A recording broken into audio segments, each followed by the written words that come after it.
জসিম রাস্তা দিয়ে হেঁটে যাচ্ছে, কিছুটা অন্ধকার রাস্তা। হঠাৎ জসিম দাঁড়িয়ে গেল। তার মনে হলো তাকে কেউ হয়তো ফলো করছে। পেছনে ফিরে তাকালো, কিন্তু কোথাও কেউ নেই। মনের মধ্যে কিছুটা সংকোচ কাজ করলো, আবার হাঁটা শুরু করলো, কিন্তু আবার মনে হলো কে যেন তাকে ফলো করছে। জসিম ভয় দিল দৌড়াতে দৌড়াতে একটা বিল্ডিং এর সামনের কোণে এসে দাঁড়িয়ে হাঁপাচ্ছে। এমন সময় জসিমের কাঁধের উপর একটা হাতের স্পর্শ অনুভব করলো। পেছনে ফিরে তাকাতে জসিম চমকে উঠল। কিছু বোঝার আগেই আড়ালে থাকা মানুষটি জসিমকে আঘাত করতে লাগলো। জসিম চিৎকার দিয়ে পেট চেপে ধরে আস্তে আস্তে মাটিতে পড়ে গেল। কিন্তু প্রশ্ন হলো, এই মানুষটি কে, কেন জসিমকে ছুরিকাঘাত করলো? জানতে অবশ্যই ইচ্ছা করছে। চলুন 1 মাস আগের ঘটনায় চলে যাই। মনিরা বেগম দরজা খুলে দিল। আশরাফ আলী বাসার ভেতরে প্রবেশ করে বলল, কি হয়েছে বলো তো, সমস্যাটা কি? সমস্যাটা কি তোমার মেয়েকে গিয়ে জিজ্ঞাসা করো। গতকাল রাতে ভাই বোন দুজনে গ্রাম থেকে এসেছে।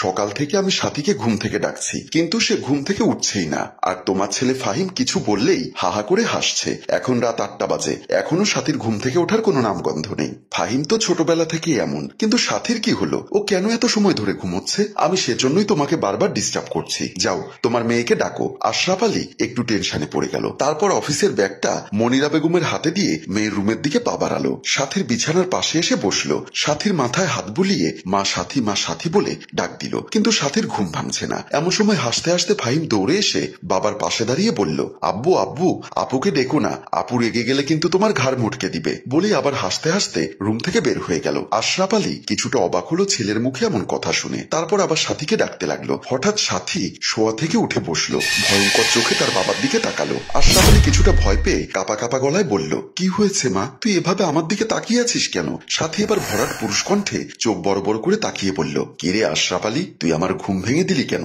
কথাটি শুনে আশরাফ আলী চমকে উঠে দাঁড়িয়ে গেল। মনে মনে ভাবলো, এটা তো সাথীর কণ্ঠ না, আর ও আমার নাম ধরে কেন ডাকছে? কাপা কাপা গলায় জানতে চাইলো, মা তোর কি হয়েছে? তুই আমার নাম ধরে ডাকছিস কেন? তুই আমার ঘুম ভেঙে দিলি কেন, সেটা বল। আশরাফ আলী এবার প্রচন্ড ভয় পেয়ে গেল সাথীর চোখ মুখের ভাব ভঙ্গিমা দেখে। এক দৌড়ে রুম থেকে বের হয়ে গেল। রুম থেকে বের হতেই মনিরা বেগমের সামনে পড়ে গেল। স্বামীকে হাঁপাতে দেখে মনিরা বেগম অবাক হয়ে বলল, কি হয়েছে, তুমি এভাবে হাঁপাচ্ছ কেন? মনিরা, সাথী আমার নাম ধরে ডাকছে আর ভয়ঙ্কর চেহারা করে পুরুষ কণ্ঠে কথা বলছে। কি বলো, তোমার মাথায় কি সমস্যা হয়েছে? আমি যা বলছি সত্য বলছি। সাথীকে স্বাভাবিক মানুষের মতো লাগছে না, কেমন যেন ভয়ঙ্কর অদ্ভুত মনে হচ্ছে। কি সব উল্টাপাল্টা কথা বলছো? বলেই মনিরা বেগম সাথীর রুমের দিকে চলে গেল। আশরাফ আলী যেখানে আছে সেখানেই দাঁড়িয়ে রইল। রুমের ভেতর প্রবেশ করতে মনিরা বেগমের চোখ যেন কপালে উঠল। সাথী জানালার সাথে উল্টো হয়ে ঝুলে আছে, পা উপরে মাথা নিচে, আর মনিরার দিকে তাকিয়ে হাহা করে হাসছে। মনিরা বেগম প্রচন্ড ভয় পেয়ে গেল।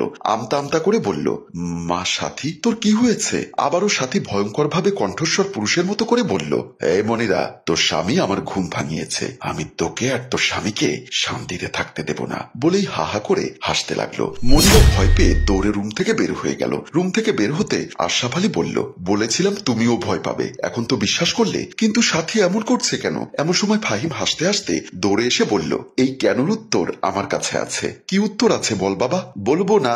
বলেই আবার দৌড়ে ফাহিম ওর রুমে গিয়ে দরজা বন্ধ করে দিল। মনিরা, আমার মনে হয় ব্যাপারটা কোনো স্বাভাবিক ব্যাপার না। এখন কি করবে? ছেলে মেয়ের ভালোর জন্য কিছু তো একটা করতেই হবে। আমার পরিচিত একজন তান্ত্রিক আছে, ওনাকে ফোন করে দেখি বাসায় আনতে পারি কিনা। তাড়াতাড়ি ফোন করো, যেভাবে হোক আমার ছেলে মেয়েকে সুস্থ করতে হবে। আশরাফ আলী পকেট থেকে মোবাইল বের করে তান্ত্রিকের নাম্বারে কল দিতে লাগলো। কিছু সময় পর মনা তান্ত্রিক বাসার ভেতরে প্রবেশ করলো। হঠাৎ তার শরীরের উপর দিয়ে একটা দমকা হাওয়া বয়ে গেল। তান্ত্রিকের চোখ বড় বড় হয়ে গেল। বাসার চারিপাশে তাকিয়ে বিড়বিড় করে কি যেন পড়তে লাগলো। বাসার চারিপাশে ঘুরিয়ে ঘুরিয়ে ফু দিতে লাগলো। এমন সময় মনিরা বেগম ও আশরাফ আলী দৌড়ে এসে বলল, আপনি এসেছেন, চলুন ভেতরে বসবেন। তোর বাসায় তো অনেক বড় সমস্যা প্রবেশ করেছে। কি সমস্যা বাবা? তোর মেয়ের উপর অনেক বড় একটা জিন ভর করেছে। সেই জিনই পুরুষ কণ্ঠে তোদের সাথে কথা বলছে। কিন্তু আমার মেয়ে ওই জিনের কি ক্ষতি করেছে? কেন সে আমার মেয়ের সাথে এসে ভর করেছে? গতকাল রাতে যখন তোর ছেলে আর তোর মেয়ে গ্রামের ভেতর দিয়ে বাসছাড়ের সামনে দিয়ে আসছিল, তখন ওই জিন তোর মেয়ের উপর ভর করেছে। তাহলে আমার ছেলেও তো অস্বাভাবিক আচরণ করছে।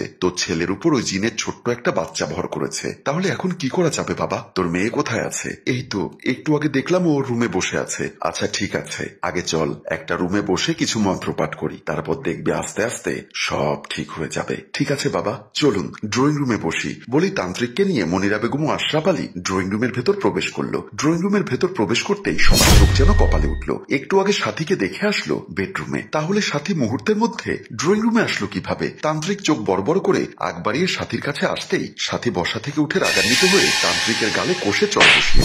তান্ত্রিক ছিটকে পড়ল সোফার উপরে। সাথী তান্ত্রিকের সামনে দাঁড়িয়ে সোফার উপর উপর পা রেখে তান্ত্রিকের গলা চেপে ধরে বলল, ভণ্ডামি করার আর জায়গা পাস না তাই না? আরে আমি তো বাবু, আমি কোনো জিন নই। এমন অবস্থা দেখে মনিরা বেগম ও আশরাফ আলী দুজনই ভয়ে কাঁপাকাঁপি শুরু করলো। তুই বলছিস আমার উপর জিন ভর করেছে? আরে তুই তো একটা ভণ্ড, তুই কি করে বুঝবি আমি কে? তোর কাছে যারা চিকিৎসা নিতে আসে তুই সেই সব মেয়েদের সাথে উল্টাপাল্টা কাজ করিস, তাদের শরীরে হাত দিস, কয়েকটা মেয়েরই নষ্ট করেছিস। তুই এই বাসায় ভণ্ডামি করতে এসেছিস বলেই শক্ত করে গলা চেপে ধরে আস্তে আস্তে তান্ত্রিককে দাঁড় করালো। তান্ত্রিক ভয়ে কোনো কথা বলতে পারছে না, শুধু ছটফট করছে নিজেকে ছাড়িয়ে নেওয়ার জন্য। আশরাফ আলী বলল, সাথী মা আমার, তান্ত্রিক মারা যাবে, ওকে ছেড়ে দে মা। তান্ত্রিক প্রাণপণ চেষ্টা করছে সাথীর হাত থেকে বাঁচার জন্য, কিন্তু নিজেকে কিছুতেই ছাড়িয়ে নিতে পারছে না। সাথী এক পর্যায়ে তান্ত্রিককে ধরে একটা ধাক্কা মারলো। তান্ত্রিক উড়ে গিয়ে যেন দেওয়ালের উপরে পড়লো। প্রচন্ড ব্যথায় কাতরাতে কাতরাতে ভয়ে উঠে দৌড়ে রুম থেকে বের হয়ে গেল। সাথী আস্তে আস্তে তার রুমের দিকে চলে গেল। আশরাফ আলী ও মনিরা বেগমের কলিজা শুকিয়ে কাঠ। এখন যে তারা কি করবে কিছুই ভাবতে পারছে না। দুজনেই দৌড়ে তাদের রুমের দিকে চলে গেল। দুজনেই রুমের ভেতর পায়চারি করছে আর ভাবছে এখন কি করবে। হঠাৎ মনিরা বেগম বলল, তুমি একটা কাজ করো, জসিমকে কল দাও। সাথী জসিমের কথা শোনে, কারণ ওরা দুজন দুজনকে ভালোবাসে। জসিমকে দেখলে হয়তো সাথী স্বাভাবিক অবস্থায় ফিরে আসবে। তুমি ভালো কথা মনে করেছো, দাঁড়াও আমি জসিমকে ফোন দিচ্ছি বলেই আবার পকেট থেকে মোবাইল বের করে জসিমকে কল দিতে লাগলো। কিছু সময়ের মধ্যে জসিম বাসার ভেতরে প্রবেশ করতেই মনিরা বেগম বলল, বাবা সাথী ওর রুমে আছে, তুমি তো সব কথা শুনলে, এখন একটু বুঝিয়ে শুনিয়ে দেখো ওকে স্বাভাবিক অবস্থায় ফিরিয়ে আনা যায় কিনা। আপনি কোনো টেনশন করবেন না, আমি যখন এসে পড়েছি তখন সাথী আর পাগলামি করবে না। আপনারা আপনাদের রুমে যান, আমি ব্যাপারটা দেখছি। মনিরা বেগম ও আশরাফ আলী তাদের রুমের দিকে চলে গেল। জসিম রহস্যময় একটা হাসি দিয়ে মনে মনে বলল, আজ সাথীর সব পাগলামি দূর করে দিব, আমার অনেক দিনের মনের খায়েশ আজ পূর্ণ করব। ভাবতে ভাবতে মুচকি মুচকি হাসছে। এমন সময় সাথী রুম থেকে বের হতেই হঠাৎ একটা দমকা হাওয়া জসিমের উপর দিয়ে বয়ে গেল। জসিম চমকে উঠল। সাথী হাসতে হাসতে বলল, কি রে, মনের খায়েশ পূর্ণ করতে এসেছিস? জসিম কিছুটা অবাক হয়ে বলল, কিসের মনের খায়েশ? আর তুমি এভাবে পুরুষ কণ্ঠে কথা বলছো কেন? কিসের খায়েশ তুই বুঝতে পারছিস না? তোর কারণে লিজা সেদিন আত্মহত্যা করেছিল। আমার ভালোবাসার লিজা সেদিন আত্মহত্যা করেছিল। আমি ভালোবাসার মানুষকে হারিয়ে দিশেহারা হয়ে নিজেও গাড়ির নিচে ঝাঁপ দিয়েছিলাম। কথাটি শুনে জসিম যেন আকাশ থেকে পড়ল। আমি তোকে বাঁচতে দিব না, আমি বাবু তোকে বাঁচতে দিব না। জসিম প্রচন্ড ভয় পেয়ে গেল। দরজা খুলে দৌড়ে বাসা থেকে বের হয়ে গেল। সাথী চোখ বড় বড় করে রাগে ফোঁস করছে। আজও সাথী রাগে ফোঁস করছে। আর মাটিতে পড়ে জসিম পেট ধরে ব্যথায় কাতরাতে কাতরাতে সাথীর কাছে জানতে চাইল, আসলে তুমি কে? আমি বাবুর আত্মা, তোর প্রেমিকা সাথীর উপর ভর করেছি। আমি প্রতিশোধ নিতে এসেছি, আমি চরম প্রতিশোধ নিব। তোকে দিয়েই শুরু করলাম, এরপর বাকিদের পালা। কথাটি শুনে জসিমের কলিজা শুকিয়ে গেল। ব্যথায় ছটফট করতে করতে একসময় নিস্তেজ হয়ে এই পৃথিবীর মায়া ত্যাগ করলো। প্রিয় ভিউয়ার্স, রহস্য কিন্তু থেকেই গেল। এই রহস্যের শেষটা কোথায়? সত্যি কি বাবু নামের কোনো আত্মা সাথীর উপর ভর করেছে? জসিম তো সাথীর প্রেমী, তাহলে প্রেমিকা হয়ে প্রেমিককে কি করে খুন করলো? আর এই লিজাটা কি বাবুর প্রেমিকা? কারা তাকে হত্যা করতে বাধ্য করেছে? সব রহস্য ভেদ করতে আসছি দ্বিতীয় পর্ব নিয়ে। সে পর্যন্ত আমাদের সাথেই থাকুন। গল্পটি ভালো লাগলে লাইক, কমেন্ট ও শেয়ার করুন। গল্পটির রচনায় ফেরদৌস অপু। ধন্যবাদ।